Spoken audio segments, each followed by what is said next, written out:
Hey everyone, welcome to our Davenant Shorts, where we are interviewing for about 5 or 10 minutes each one of the professors or instructors, lecturers, whatever you want to call them, from Davenant Institute, Davenant Hall, for Trinity term, and we're also going to be doing this for the next one as well in fall. But we have Dr. Drew Nathaniel Keane. He's going to be talking about himself as well as his course with Davenant's Hall on Reformed Anglicanism, and especially so on their polity. So thanks for coming on the show for this little definite short. It's my pleasure. So, first question, tell listeners a little bit about yourself and how you became a Davenant Hall lecturer. Right. Well, the second part of that question is very easy. Sam Bray recruited me to help him teach a course last summer. Okay. He was hired to teach a course on the Book of Common Prayer. And I guess he decided it'd be more fun if we did it together. So he asked Davenant if he could ask me to co-teach the class, and they were happy to do that. So that's how I got involved. Sam and I collaborated together in editing the Yep. 1662 International Edition, and then more recently the book with IVP, Mm-hmm.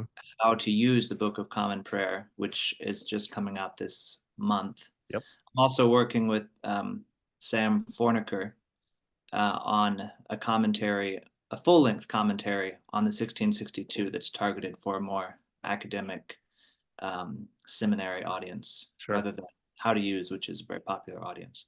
But my background is I teach English at Georgia Southern University. I have a PhD in English from University of St. Andrews, and I often caused a great deal of confusion in an English department because most of the literature I'm interested in has a religious component to it. Hmm. And then I also confuse people in religious departments because they think that I'm one of them, and then they find out that I'm an English scholar who's Okay. uh, invaded their conferences and their presentations and their seminars. So Yeah, your I feet are at both ponds. that's right, There we but I go. would have it no other way. That's right.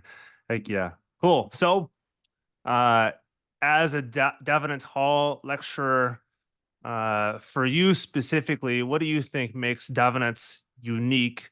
Because there's a lot of theological education out there, a lot of theological institutions. So why teach for Davenant, and what makes Davenant Hall unique in your estimation? Well, one of the things that's unique is that it wasn't envisioned as a in-person residential seminary, so it's pioneering in trying to figure out how to make the most use out of um, digital tools to expand the educational opportunities. I serve on the Commission on Ministry for the Episcopal Diocese of Georgia, and I know that many people that are entering the discernment process can't um, do the traditional residential seminary path anymore. Sure. And it's just too complicated for some people or too expensive for some people. So this is um, one of the other options that is trying to fill in where that need exists. I would also say it's different in that it's a pan-Protestant project, and it believes that Protestantism has a very rich tradition, both liturgically and intellectually, that can rival anything that's uh, coming from Rome, for example, which has an easy reputation for being a rich intellectual Oh tradition. yeah. Yeah. Sometimes Protestants forget that we have that too. Yeah. And so I'm appreciative of Davenant in the continual republication of texts that have been out of print for far too long, Protestant texts of serious theology that help to shape our tradition.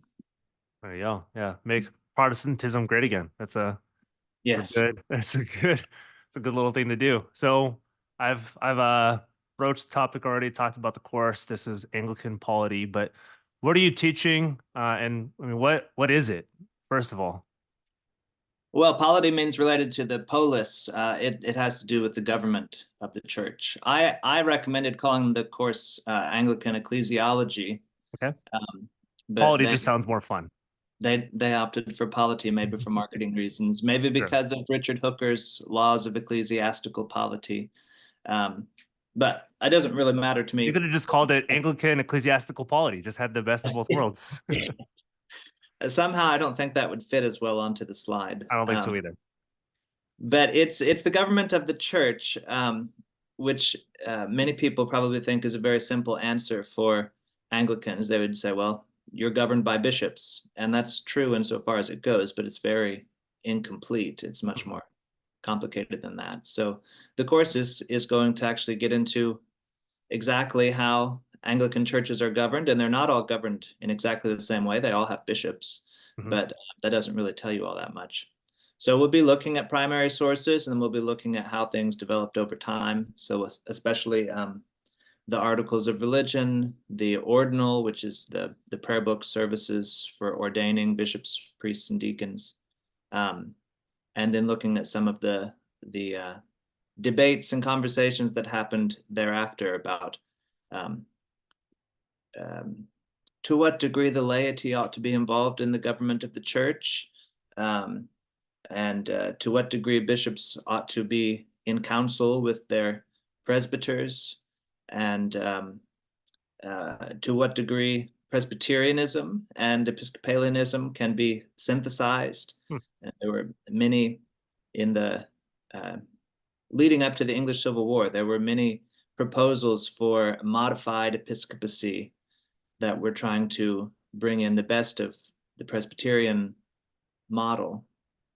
without losing the episcopacy. And to a large extent, those proposals have been realized in the 19th and the 20th century. So the laity are very heavily involved in episcopal polity now, which was something that was being pushed for by the Presbyterians in the Church of England in the middle of the 17th century. Yes, there were Presbyterians in the Church of England in the 17th century. Hmm. That might be shocking for some people, but if that piques your curiosity, then this course is for you. Exactly. Yeah. If people want more information on that, you gotta enroll in this course to get more information on that. So, for all the nerds, and I think this is also helpful too, because Anglicanism has kind of gotten hot lately. People are interested in liturgical tradition and kind of the background behind this. So for those who their interest is piqued, maybe if you can tease a little bit what students might be reading in this course, what they're going to be engaging with, just a little bit of a teaser for say, hey, Dr. Keane, I'm interested, but I need a little bit more of a push to take this course. What am I going to be reading, and what am I going to be interacting with in this course? Right. Well, as I said, the ordinal, which is in the prayer book, it's the services for ordaining clergy in the three orders, deacons, presbyters, and bishops. Also, the articles of religion, which don't actually mention the three orders, but do say important things about how the church is governed. Mhm. Also, the Act of Supremacy, which was the statement by the English Parliament that the English crown is the supreme head, and then modified to supreme governor of the Church of England. Mhm. And then the complications that arose when various parts of the British Empire started breaking off and becoming independent. And so the church in the United States, for instance, after the Revolution, had to sort out how could they continue to be Anglican in any kind of meaningful sense without being a part of the Church of England, Hmm. and what would their polity look like.